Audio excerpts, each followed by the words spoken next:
Para sa mga pakarampag na grab ay barok. Sana pag maglalapag, huwag palpak pag naglagay ng sahog. Pagkaputak ka lang, di naman naputak mag-grab na parang manok. Asa ka pa, mas papalakpak pa ako pagkapapatay ng lamok. Mahirap na patilain pag ako nagpaulan na. Dito tipo na puro ng amba. Alam mo na pag ako sumampa, lalo na sa kanta. Malaman na nga may palaman, sila mo sa maganda. Lagi ko binubusog ang madla, di ako gumagawa ng lampa. Tsaka na malamya, gusto ko walang niya. Alam mo alam niya, di ako pumalya. Di na para magtaas mo ng hilalato. Kasi ngayon salita na anilalaro, para lang ipamuka sa kanila kung gano'n ba sila kababano. Kailangan ko magbuhat ng bangko, pakitaan sila para mauga, ugati sila para matanto. Ipakita sa mga pagmumuka nila kung paano atunin hambog. Nakabakat ako sa mapa, kahit hilingin mo na ba sa mapa.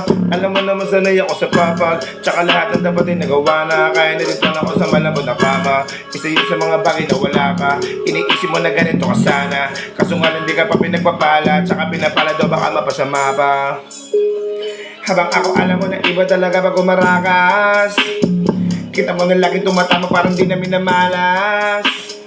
Parami na lang ng parami kasi wala na nababawas. Iba talaga pagka pumatas. Isa ka sa pinakamaangas, pinakamagiting, pinakamay tira, pinakamatiro, pinakamabisa, pinakabadito, pinakabihirang, pinakamasipag, pinakamasiba, pinakabagitong, pinakamaingat, pinakababibong, pinakakumita. O baka naman duli na kasyubalita. Kabaligtaran ako ng pinakamahina. Wala ko bakit kung meron mayabangan dyan.